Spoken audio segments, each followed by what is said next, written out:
This podcast is supported by Siemens, your partner for industrial-grade AI.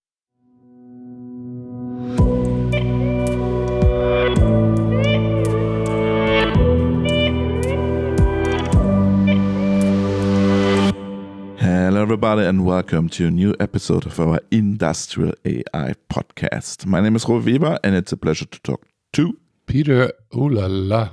Peter Oulala. Who is Peter Oulala? Good morning, Robert. Good morning, good afternoon. Good evening, dear listener from wherever you are in this world. Good morning, Peter. Let's do a short news part because in the main part there's a fantastic episode on GenAI Systems with Jakub Tomczak from the Technical University of Eindhoven. And my first news also comes from the Netherlands.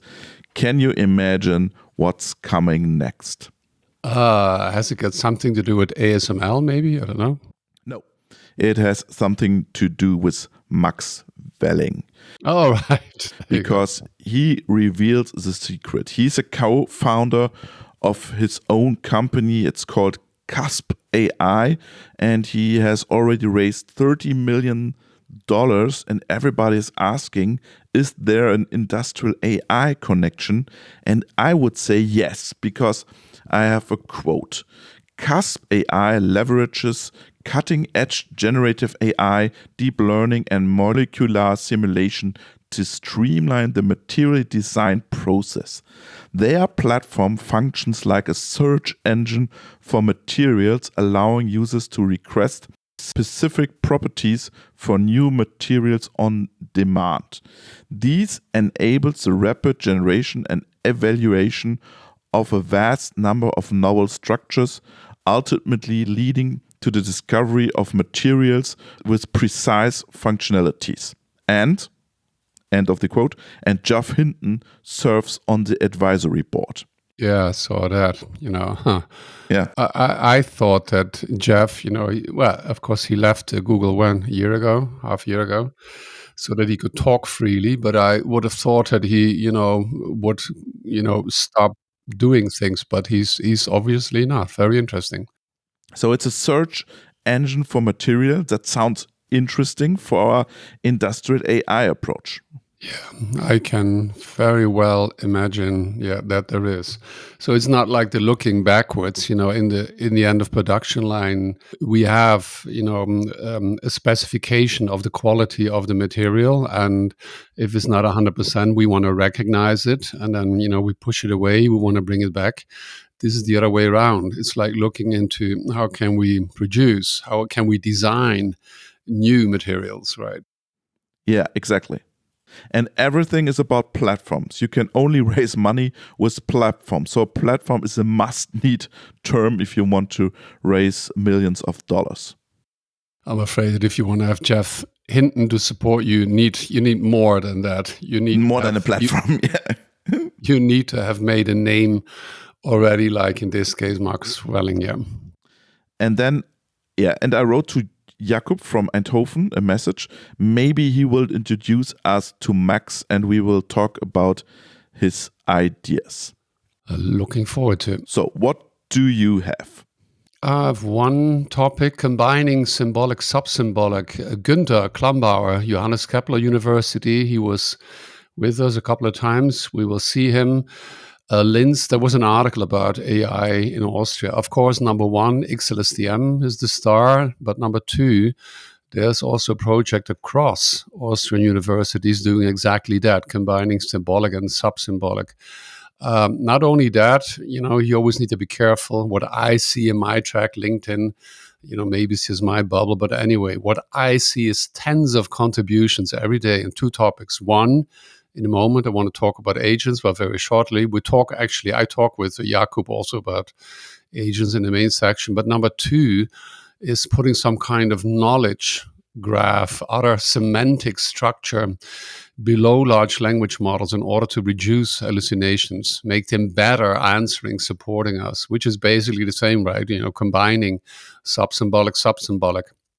Now, I already suggested, I believe I referred to that in my presentation, towards autonomous plants in Houston, towards exactly the same approach. And of course, we in industrial, we are in the best situation. We have OPC which is a knowledge graph basically at our availability. And you, Robert, and I, we produce the OPC Foundation podcast, can't help it. Nevertheless, we have that technology available. Great, as an example, we did a podcast with Tom Schneider, CTO at Trumpf, for the OPC Foundation about exactly that topic, and a month later here. So those technologies seem to come together. Now, overall topic, though, is that today's Gen AI approach of having neural networks, and it doesn't matter what the type is, if they're RNNs, recurrent neural networks, if they're autoregressive, like LSTM transformers, and even XLSTM, ZEP, I listened again to it, explicitly refers to it. No, they do not understand. They just come out with the next token, and they may come up with hallucinations. And I'm completely convinced that the only way that we can get rid of them is by combining symbolic, sub-symbolic.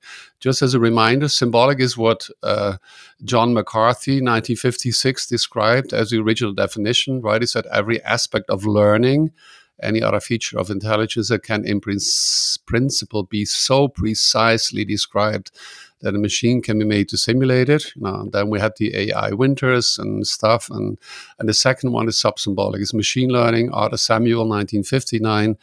It's about algorithms learning by looking for patterns in data. Oh, by the way, we had SEP in Tübingen, right? Yes, exactly. And Jan LeCun shared that SEP shared with the world, stop this transformer nonsense. This is a quote unquote. It's not from me, it's from SEP. Now, I'm so convinced that very soon we want to be able to get rid of hallucinations. Now, we need to be careful. We talk about generative design. That's what the main topic today is about with Jakub. So if I want to be creative, I want to create, design a house, a machine, whatever, please tell, your model that you want to be creative, an article. Please do hallucinate, so to say, right? If we have a patient in a hospital connected to a machine, I'm doing surgery, or I'm running a power plant, please zero hallucinations by the combination of, I'm convinced, combining sub-symbolic and symbolic approaches. But I like your definition that OPC is a knowledge graph. That's that's interesting.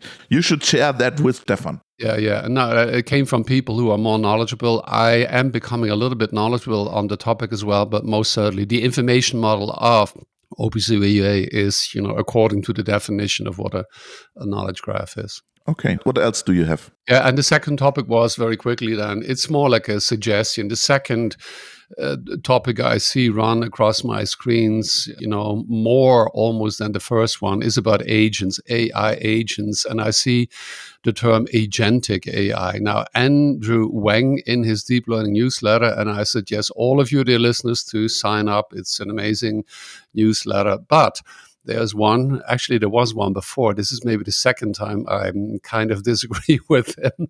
He talks about agentic AI for the reason that I think he says that the term agents has been taken by marketing.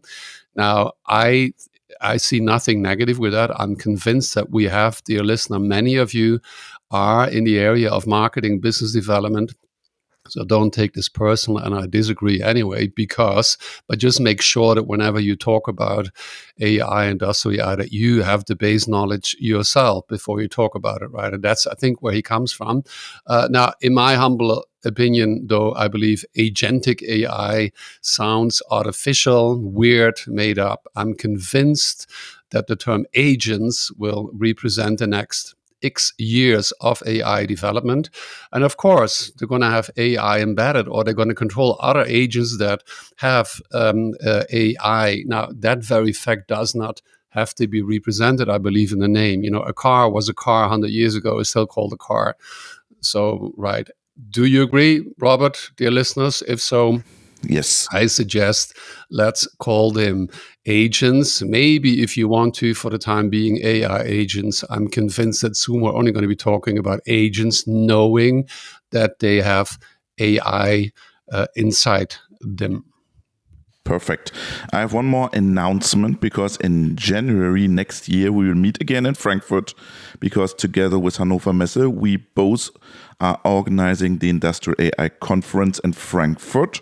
I have more in the show notes, and everybody who has an interesting topic on agents maybe or on knowledge graphs, please drop us a message and maybe we will get in contact and you can present your approach at our conference in January next year. Yeah. January 22. Robert at AIPod.de or Peter at AIPod.de. Thanks, Peter. What else do you have? Right? What is that? AI. Oh yeah, there was one more AI Act. I see. So now the AI Act is there in Europe, and now people start to realize that they will have to train, their employees. And I was just referring to the fact that you and I have been doing our AI in the canteen format for, I think it's not a third year in a row already. So if you are in need, again, I just mentioned the email address, contact us. Yeah, I talked to Klaas, to the agriculture company, a week ago. They also want to talk with us about AI in the canteen. Because the guys from Siemens told them you should talk to Robert and Peter at the AI with Purpose Summit. And they were very interested in our format. So next week we have one more call, and maybe in autumn, there will be AI in the canteen in Harzewinkel. It's in Westphalia. And I'm going to be able to sit on one of their huge Yeah, tractors. you can sit on I'm that. so much looking forward to. Yeah. maybe they're listening to this and they know that Peter is coming to them and he wants to sit on one of these huge agricultural machines. Maybe we can sit both on them and do the podcast on the huge machine or something. We can do that, yeah.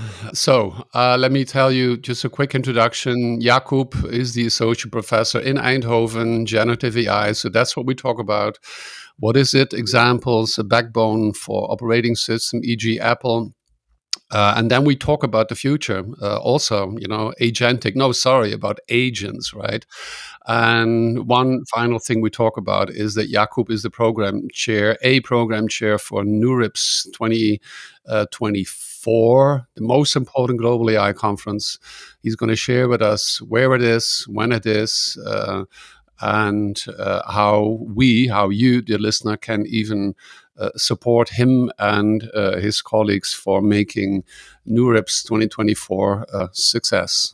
30,000 participants, right? Yeah, something like that. Amazing. Crazy. It's like a trade fair show, like a mid-sized trade fair show. 30,000 people all around the world talking about machine learning and AI in Vancouver. Crazy.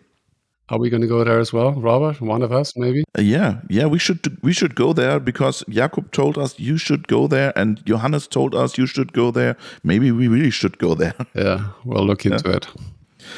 And maybe we can meet Jan LeCun and ask him if he agrees that transformer are nonsense, because he posted this article, and I asked him in the comments if he agrees, and he never answered. So yeah, he will at some point. I can say I saw again yesterday. Maybe then, it's so difficult to finish.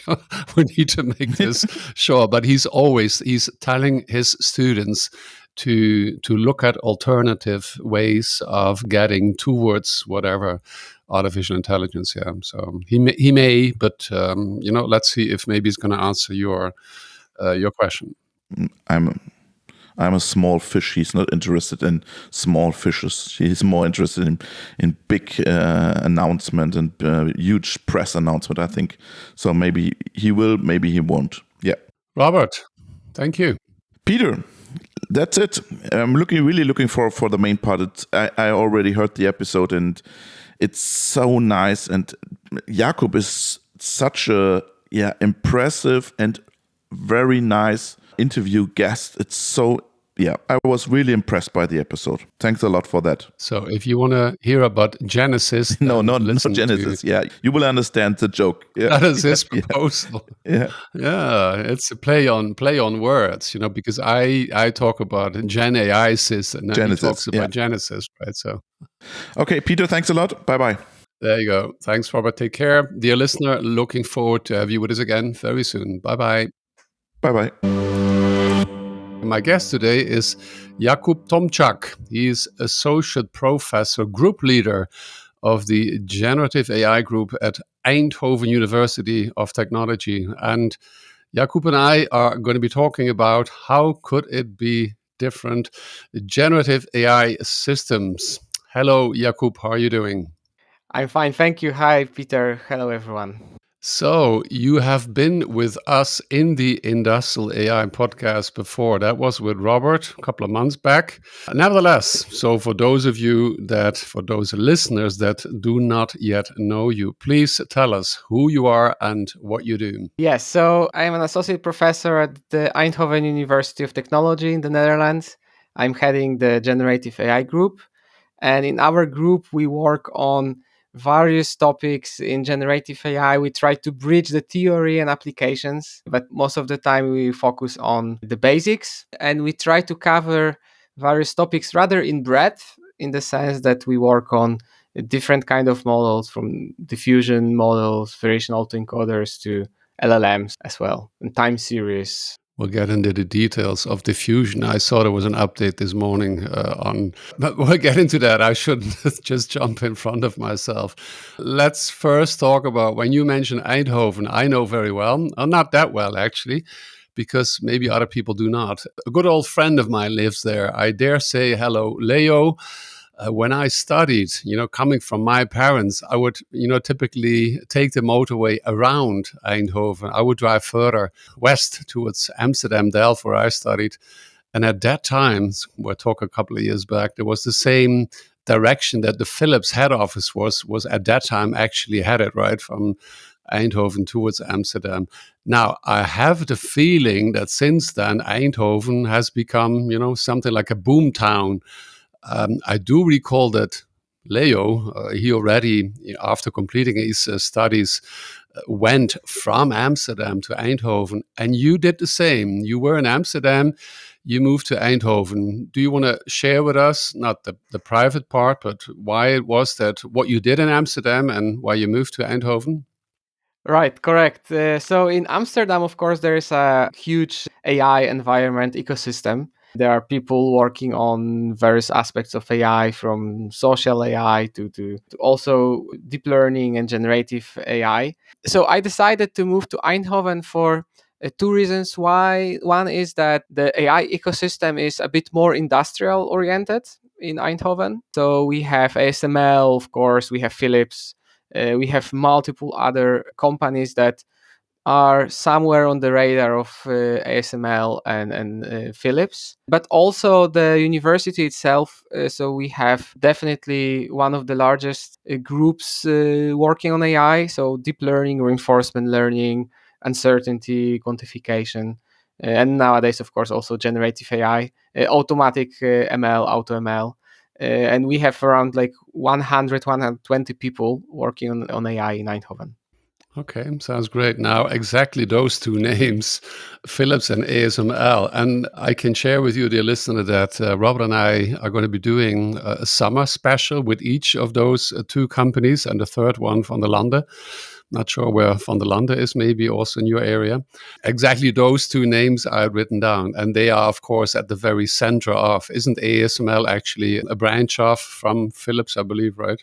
Yes, exactly. This was a spin out from Philips some years ago. Yeah, and that's the one that I just mentioned as well. Maybe one question before we then move into the topic. Since when has the GenAI group been in Eindhoven, or since when have you been doing generative AI?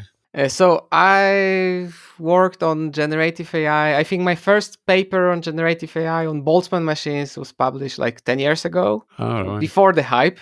Right. That's where my question comes from. Yeah, right. Okay. Exactly. So I started my group last year, February. So it's over 1 year. Well, then let's jump into the topic of today, Gen AI, generative AI. Give us an introduction. Since when? You just mentioned when you started, but when was the general? When did the hype start, so to say?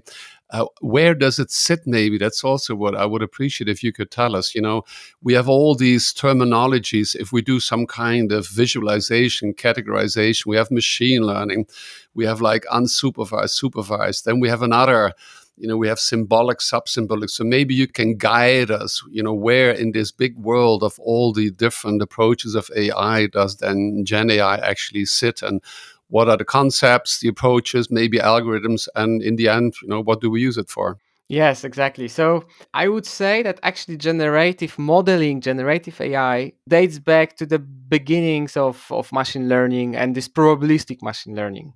So the main goal of generative AI is to formulate a model of a probability distribution over data. So it's typically, we can say, data centric. However, I wouldn't exclude symbolic AI people, neurosymbolic people, because they have many beautiful ideas to offer. And it could be easily, well, maybe easily, it's an overstatement, but it could be at least incorporated into these data centric generative AI systems or models. I'll come back to that in the end, yeah, because I'm a strong supporter of the combination of both. So interesting that you mentioned it now already. Yes, and so like I wouldn't say that generative AI is a completely new concept. What is new is that before, and by before I mean ages ago, so like 2 years ago and before, right? So it's generative AI was about, or generative modeling back then was about formulating unconditional models. So for instance, we wanted to have image generators. So we had, I know, generative adversarial networks. And then we click the button and we got samples from that model. What was the, let's say, the mind shift, almost like a paradigm shift, was that people realized that it's better to have conditional generators, so from text to images, right? And this was the magic that happened, that we can start creating images based on given prompts, text, or we can generate text for given prompts, given questions. And this is also, I would say, very interesting shift, because this is how we human beings work, right? We don't just sit in isolation and we just start talking to ourselves. We communicate. So we have some input, we have some output. So we are this kind of systems and these generative systems. And this is exactly the shift that we see right now. Okay, very good. Well, you wrote an article a couple of weeks back, maybe a month or two, I think, on LinkedIn it was, and on the topic of what it is that we're talking about today, GenAI Systems. You introduced, I'm not sure if you introduced, somebody else already did, like a new acronym, it sounds like GenAISys. Give us a first introduction, and then we'll slowly move into the details.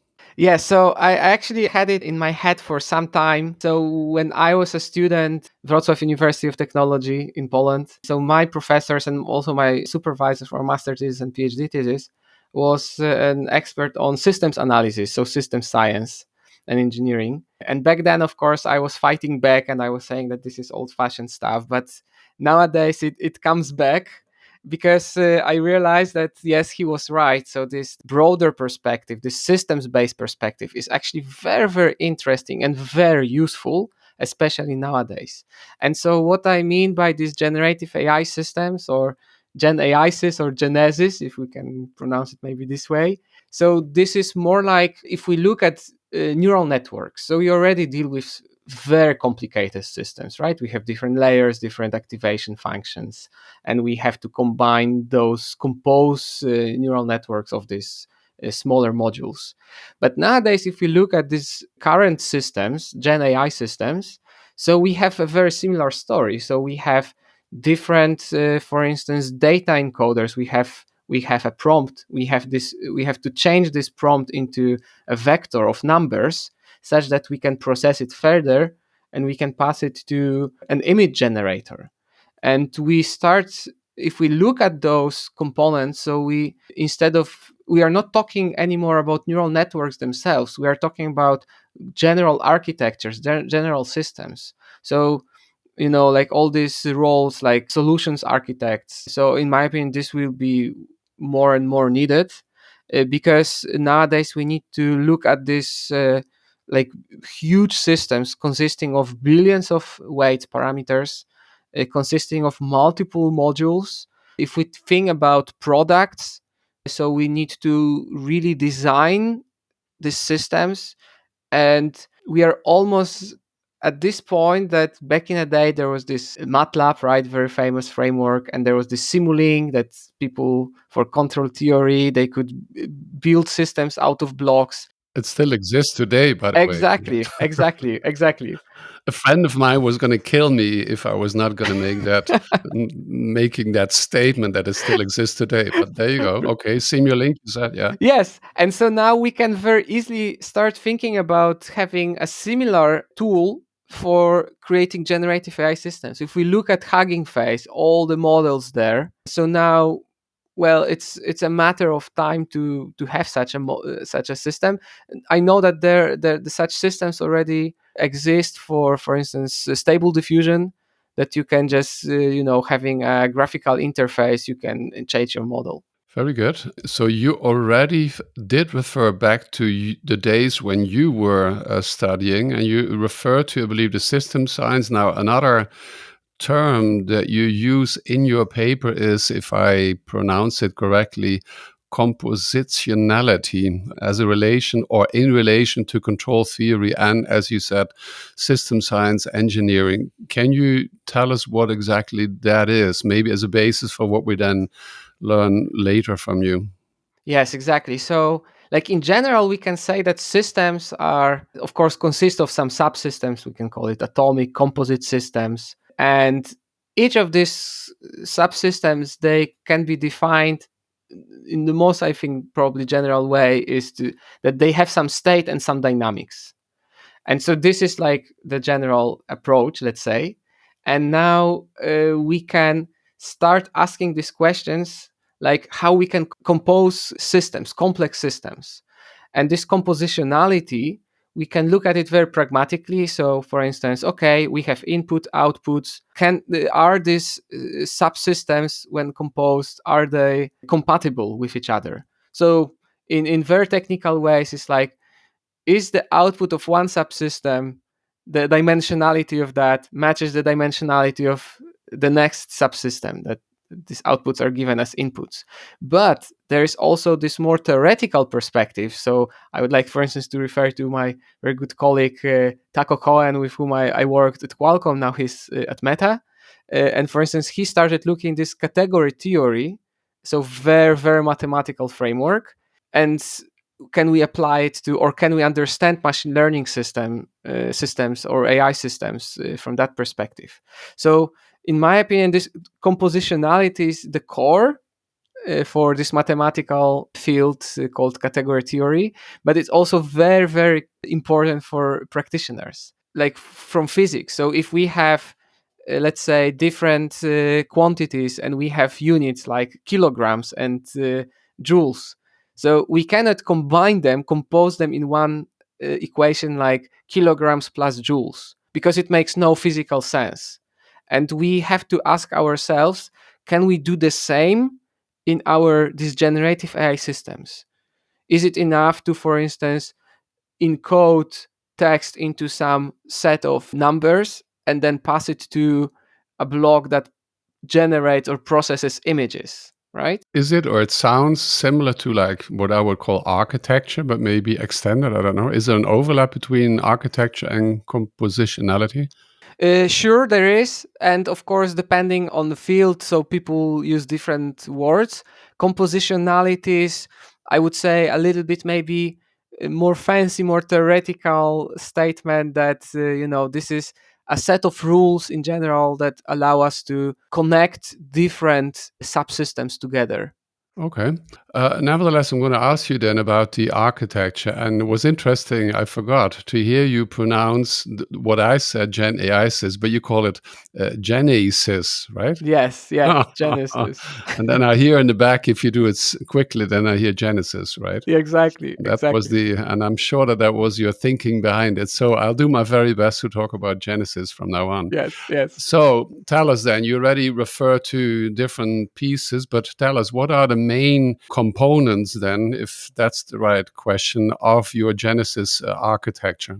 Yes, so it's indeed like when I started thinking about it, I wouldn't say that it's some rocket science, right? So we can indeed look at different Gen AI systems available right now, and we can see that there are various like common components and how they are combined. So in the very core, we have typically a generative model, for instance, an LLM or a diffusion model. Then we have something that we can call data encoders, like text encoder, image encoder, audio encoder. And then whenever input data flows in, so they are translated, encoded by these encoders, and then the processed information flows into this generative model. Additionally, we can have also something that I refer to as this retrieval storage model. So this is some sort of additional block that is an interface between these encoders and the generative model, and maybe a database or some external tools. Like if we combine all these blocks together, so we get this very, very general architecture of Gen AI system. And now if we look at that, we can say, for instance, Gemini has different these data encoders that can process multimodal data. We have an LLM that creates some output. When we look at this retrieval augmented generation RAGs, we have text encoder. We have an external vector database, right, with embedded documents or some parts of documents, and then we can enhance an LLM by looking for closest for given prompt, looking for closest documents in the vector database. If we look at, for instance, Whisper from OpenAI as well, so we have some audio encoder, pretty handcrafted, and then we process audio and we give vectors to a conditional LLM to create text for that. Right. So your architecture, I use that name, or your compositionality is at the highest level. You show at the level of the components, as in the center there is a model, but that model can be for language or for audio or for images or whatever, multimodal. And the same thing for the encoders, I understand. And then you connect it to, again, can be anything, some kind of vector database, or I'll come to it later at the end. If we talk more specifically industrial, could be like an OPC-UA information model. Yes, exactly, exactly. And so there are also tools, external tools. So nowadays, for instance, when people create systems that have LLMs in their core, so for instance, they realize that, well, should we really teach LLMs to multiply numbers, or we should just simply, call for calculator, an external tool, and so we need to teach our LLM how to use this calculator instead of learning how to multiply numbers or add numbers. Isn't that is that something that now Apple just announced, like a Exactly. Yes. calculator tool? Yes. I didn't read the details, but I will come back specifically with the announcement when we talk later about operating system and stuff like that. You quickly mentioned maybe 3 examples, but maybe let's go one step further into these examples. RAG is the one, speech to text maybe is the second one, and then vision models. Maybe go one step further into in the relationship with the GenAISys that you put forward. Yeah, so like a week or 2 weeks ago, Meta published a very, very beautiful, like general paper about vision language models. And so this is another great example of this Gen AI systems that we have component that processes text and creates images, or the other way around, or processes images and creates text. Like Stable Diffusion, right? Famous Stable Diffusion, or Imagine from Google. So they both work in a very similar way, that they take a prompt, they process this prompt using a text encoder. So we have, again, a vector of numbers, and then this vector of numbers is somehow injected in the middle of diffusion model, such that this diffusion process is steered towards a desired output. So for instance, we have the famous example of an astronaut riding a horse. This is a prompt, and then we get an image of that. And for stable diffusion, we have a diffusion model plus a decoder, right? And for Imagine, we have a diffusion model plus a super resolution model. So again, we see that there is this, at the very high level, we see this quite simplistic architecture, and then at least we know how to combine these things together, and then we can zoom in and we can say, right, our generative model is diffusion model plus a decoder, or diffusion model plus a super resolution model. Now, this astronaut on a horse, by the way, that's a very old image, or not? Yes, If yes, we're yes, yes. referring to the Yes. same one.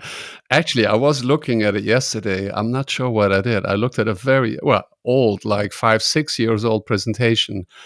And at that time, I think the topic was about, and it must have been like coming out of the more scientific world in which you are in yourself.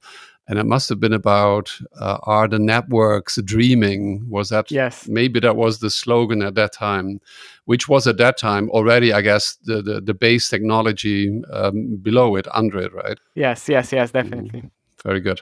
Okay, so these, and by the way, just on the side, where are these GenAISys then deployed? Are they going to always be in the cloud? Should they be local, or? So nowadays, actually, the direction is going both ways. So I mean that, of course, we have tons of cloud opportunities, but of course, all the providers like AWS, Azure, Cloud AI from Google, so they all realize that, people want to protect their data, and definitely edge applications are very, very important. And I believe that this is true for also, for instance, industrial applications. We want to have some foundation models on the edge, but at the same time, we want these foundation models communicate through cloud with, for instance, human beings, right? Some human operators. So, in my opinion, this brings actually further how this systems perspective is important, because if we want to design such a system, so we need to carefully write down every single component, right? And we need to, and then the diagram blows up very quickly because it's getting really, really difficult. And this is then very important for practical reasons, because we want to implement these systems eventually. So then the solution architects, right, they need to sit down, combine, so design everything such that then software developers know what kind of classes are needed. Maybe communication experts, they need to design specific standards or protocols. Now, you almost indirectly brought us to what I was going to ask. You already referred to it, Apple, because their announcement is like, and at least they're positioning themselves as the company that is very careful with private data. So that is on the consumer side, I would say, for the human being, Jakub, the human being, Peter, whatever they do in their private lives. And on the other hand, as you say, industrial. So both of them, and maybe the Apple one you can combine with, because if we then talk about where are we going to with the GenAISys, there's also this potential, and you wrote about it, as a backbone for operating systems. And I think both elements were kind of in last week's Apple announcement, right? Yes, exactly. So definitely, like privacy is a big topic, and it's, I would say, even maybe not only specific for generative AI systems. It's in general a huge topic, and definitely like having this operating systems with some sort of LLM maybe in the center, right? So this is also extremely interesting, because we can start thinking about operating systems in terms of natural language. So in other words, we don't need to have some predefined protocols or communication protocols. We can just simply use our natural language, and all operations could be done using our natural language. So this could be a huge shift, also in terms of products. Yeah, like Genesis equals operating system, or the Genesis operating system, or Genesis. People don't call it operating system because maybe we should try to just, well, I'm not sure how important it is to visualize. You have this wonderful visual. Maybe I should try. So on the left, there is an input, and then there is the encoder, or the input can be multimodal, whatever it is, text, image, audio. And then in the center, there is the model, and that is connected to retrieval storage if you want to. And then the model has an output. It's as easy as that, right? Did I do that correctly? Yes, exactly, precisely. And really, that is. And if you're gonna put that next to what maybe today is an operating system, I haven't thought about it. Maybe there is a certain overlap there and certain extensions or certain different naming, where in the past the input would typically have been at the very beginning, the keyboard, right? Yes, exactly. And maybe only the keyboard. And today your input is this combination of multimodality through or into the large language model. So that is very interesting, yeah, because, well, yeah, I'm not gonna. You can, if you want to comment the Apple announcement. I'm going to move into the industrial very quickly because that's what we're really all about. But I think in general, people were not that, there wasn't a big expectation, I believe, what Apple was going to be doing.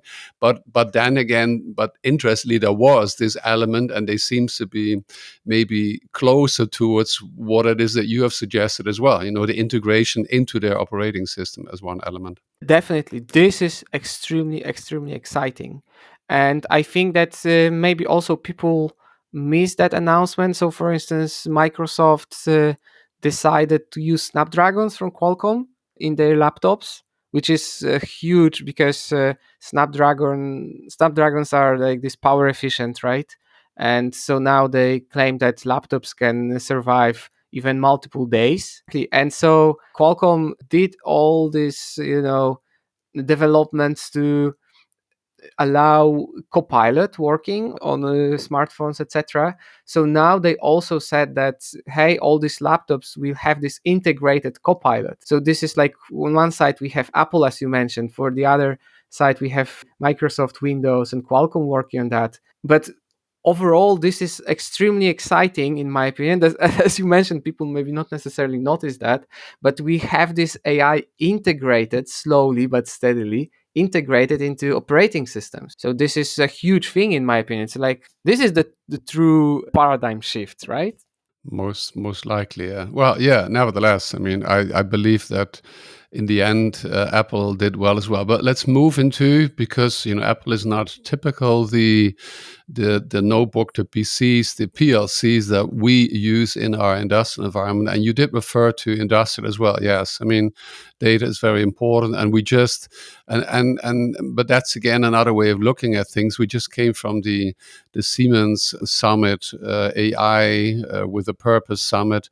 And that's where, and you met also actually Mareike, I believe, from Cthulhu, together with Eric Schwulera from Siemens. And so that's then about their federated learning. So if we talk about, that's how I started this piece, is where are we? Are we in the cloud? Are we locally? And then what they again confirmed, and in addition gave a couple of new advantages if we do federated learning. They say it was a very cost-effective approach, and you don't have maybe problems that we have today, not only with China. You're not allowed to move data out of China, but you're allowed to use or to export parameters, out of China, as an example. And I believe even in Europe with the Data Act, we need to be careful with moving industrial data around. So in that industrial setting, does it have specific requirements then in relation to GenAISys, or? Yeah, this is a very, very interesting question. And also what Cthulhu, right? So from Germany, so what they do with Siemens, it's federated learning. It's extremely, extremely interesting and important, because I think that we still, like, maybe I'm offending our listeners, right? But I would say that still people tend to think in terms of, we have a very static system, we have a data set, we fine tune our data, right? So we fine tune a model based on our data, and that's it.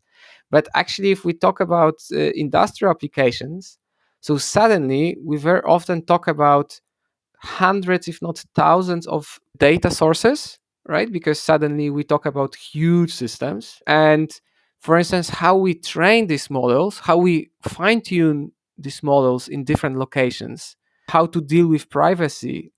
Can we use data or locally, for instance, without exactly translating it somehow into different locations, or can we translate them into parameters and then use that?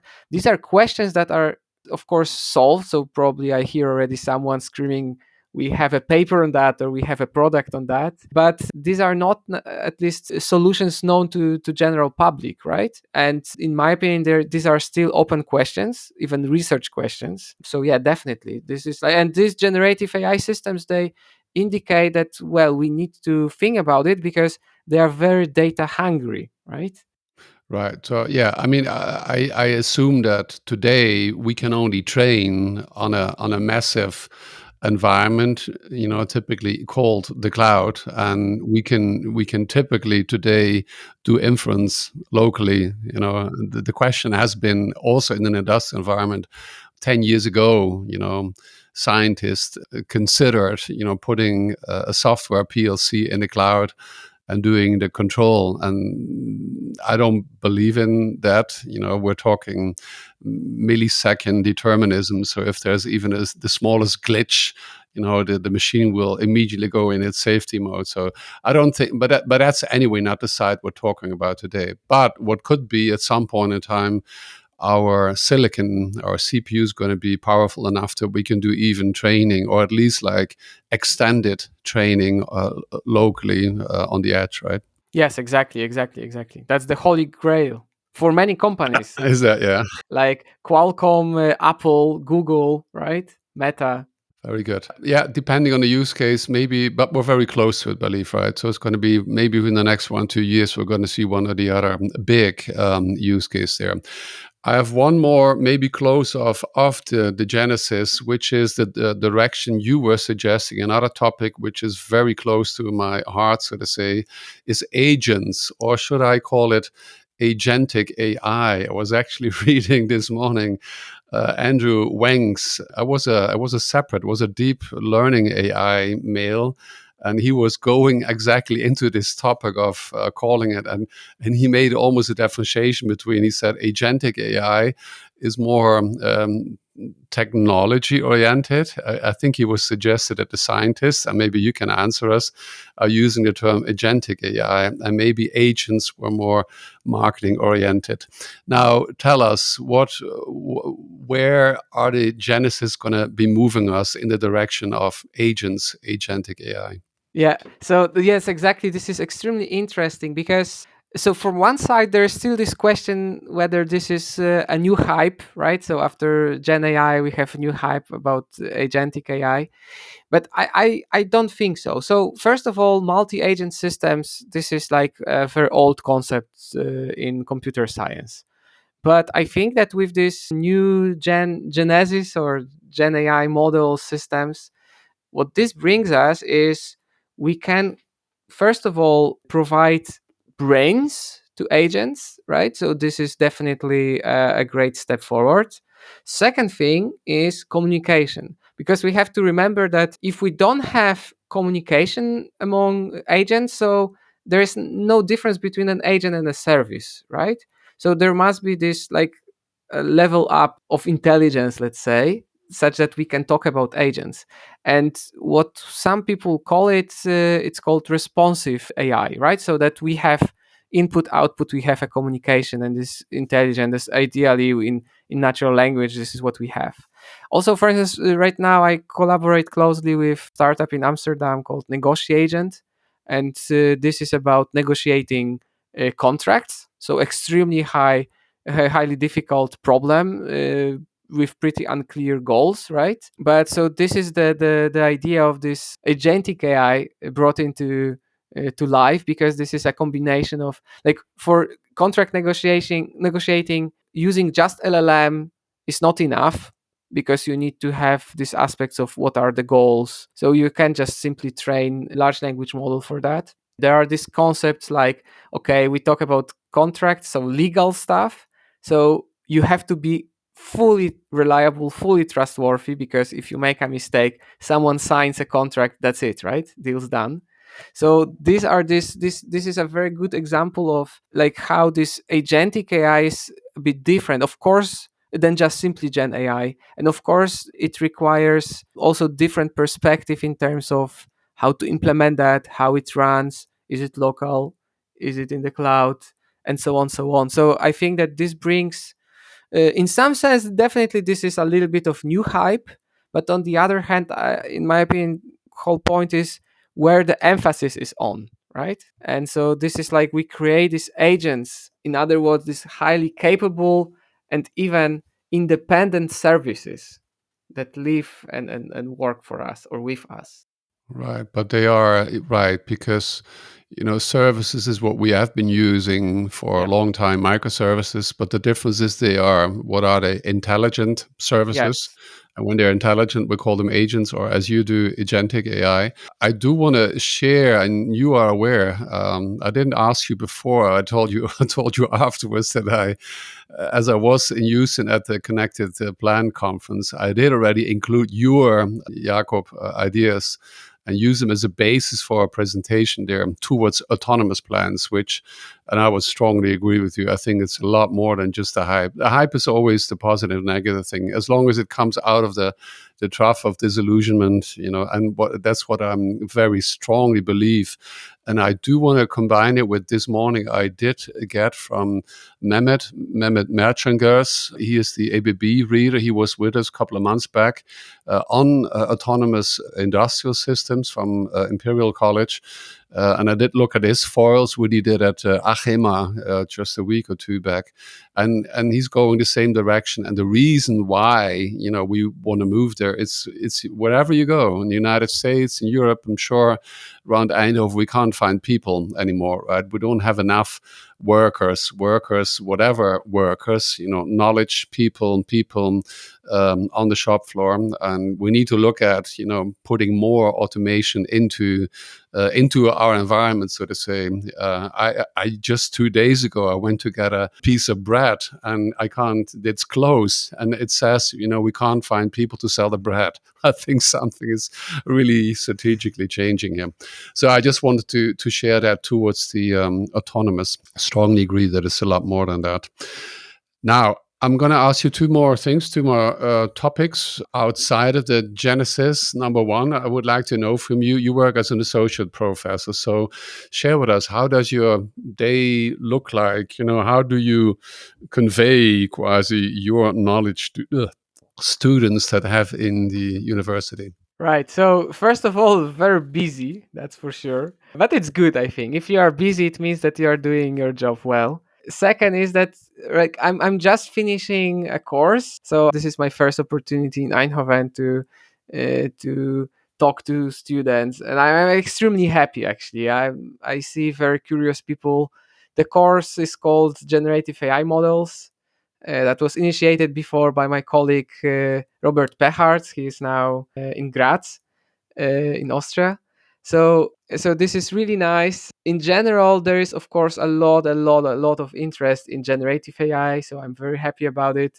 So I collaborate with ASML, obviously. So we just got a grant together. So we have a PhD student soon. So yeah, a lot of fascinating stuff. Being in Eindhoven is actually extremely interesting in the sense that it is the industrial capital of the Netherlands. Probably the rest of the Netherlands will be very angry at me right now. And so I also talk with some startups in Eindhoven. They have great ideas, they have great ambitions. So it's definitely great place to be. And also the university is a technical university, which helps me personally because I graduated from a technical university as well. So this is the same mindset, the same way of thinking, the same way of formulating ideas. So it's typically you start with a problem, then you abstract it to mathematical, let's say, language, and then you propose a solution and you go back and you apply it, right? While at, let's say, non-technical universities, working in the area of theory alone is enough. So I really like this approach. Very good. Second topic I mentioned is, and I'm sure that a number of people that know you a little bit better are looking forward to hear from you. You are a program chair for NeurIPS 2024. And for those of you listeners who are not aware, it's the most important, I think we can easily say that, right, Jakub, global AI conference. So what can you share with us? When does it take place? Where is it going to be? And how does one become program chair? So going from the last question, honestly, I still don't know. So I was approached by Daniela Belgrave. She's vice president at GSK. So and then I accepted gratefully. So NeurIPS is indeed the largest AI conference in the world. It takes place in December this year in Vancouver, Canada. And the number of submissions is growing steadily. I think the projection was that we should hit like maybe 12 to 14,000 submissions. We eventually landed at 15.56 thousand. And I realized that I really didn't know what it means to get 1,000 plus emails that you have to reply to. So there are only 5 program chairs altogether. So there are 5 of us, and Danielle Belgrave, Zhang Zhang, Ulrich Paquet, and Angela Fan. So we work our asses off, to be honest, to be, to reply to every single person. So we are a bunch of people, very empathetic people. So we try to really understand all the problems, but the scale of that is just simply overwhelming. And yeah, it's crazy. So maybe we combine that in asking, can you share, I don't know how far you can or not, any thoughts on the direction towards, what whoever is going to be interested, maybe has not before, but now is interested in going there, in combination with if there's 5 of you. So do you split it off? Do you have a specific area that you represent? So not really. So we really work as a team, as a whole. Like I really recommend going to NeurIPS to everyone, right? So this is like the place to be, really. Like if you think about it, so there are like over 15,000 submissions, right? So there are like 20,000 reviewers involved. Almost 1,500 area chairs, almost 200 senior area chairs. So this is like huge community. And then if you multiply the number of papers by, on average, 3-4 people, so then we are talking about crazy amount of people involved. So if you are interested in AI or stepping in to this field, I think this is definitely the place to be. I think in September, October-ish, we will announce also workshops. So if you miss the deadline at the end of May, so I highly recommend submitting to workshops, some shorter papers. This allows you to present, your findings and share with the community. Like we talk workshops, but nowadays, because of the scale of that, so every single workshop is like a small conference by itself with hundreds of people.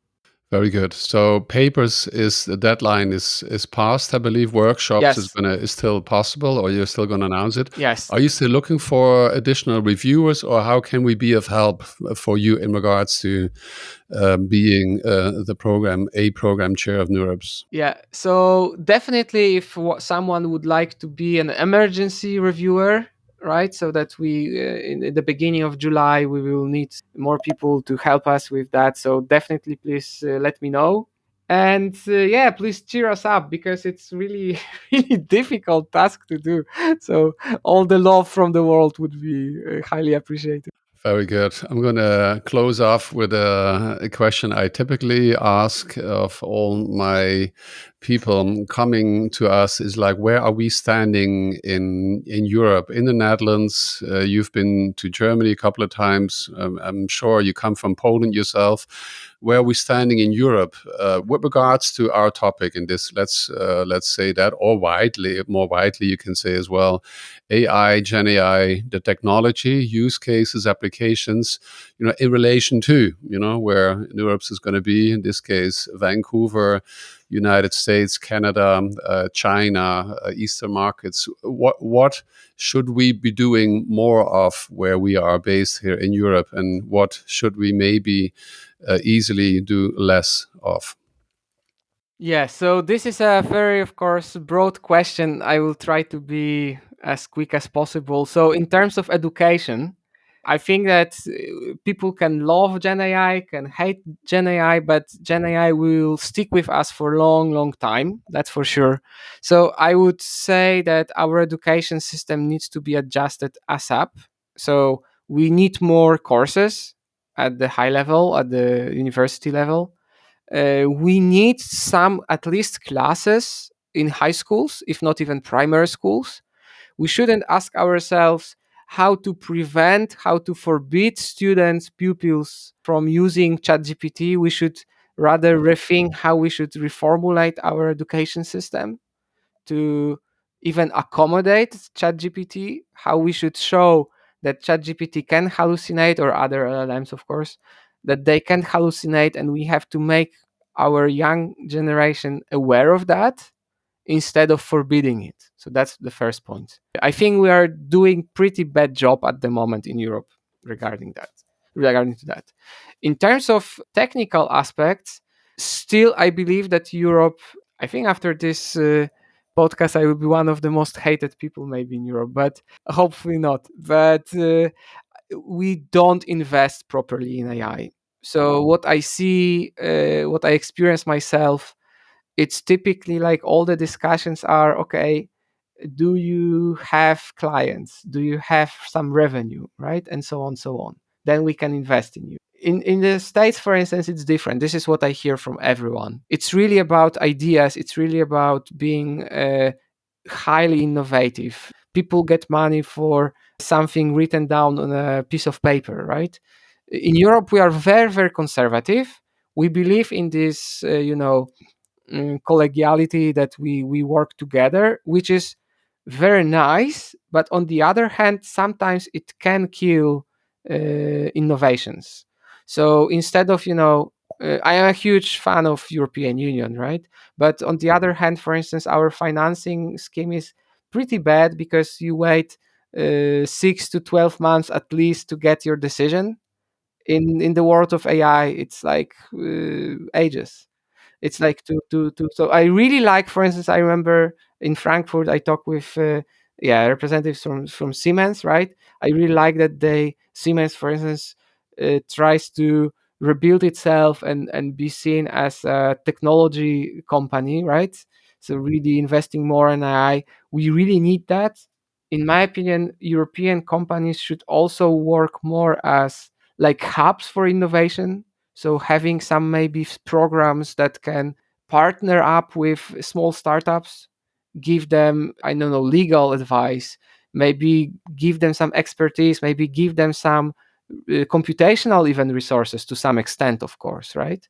I think this is what we should build, like really invest in innovation. At the moment, I have this feeling that there is a lot of discussions going on that, hey, we need to be innovative and so on, so on. But eventually it is put on universities' shoulders, and then people at universities or in these agencies, they invest in spin-offs. But this is not how it should work. It should work that really people should be even detached from universities completely, that there are no strings attached, and we should invest in those people, that they have these crazy ideas, and okay, we maybe, quote unquote, we lose some money, but if one project out of 10 works out and we have the next Mistral, for instance, right, then this is like huge boost for whole Europe.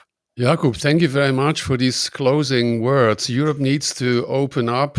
Its education needs more investment, needs more innovation with regards to Genesis.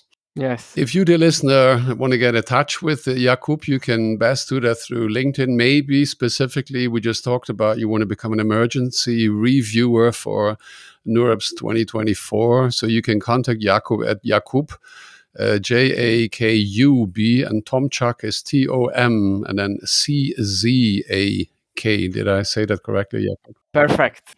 Thank you. Very good. Otherwise, dear listener, if you have any question, comment, please send me a short email, peter at aipod.de. I'm very happy you stayed with us so far. If you liked what you heard, give us some stars or tell the other people. Jakub, thank you very much for your time. We understand you're very, very busy, not only as a professor, also with your job as a program chair. And talk to you again. See you soon, latest in Vancouver, end of the year. Perfect. Thank you very much, Peter, for the invitation. It's a pleasure as always. Thank you very much. Bye-bye. Thank you. Bye-bye.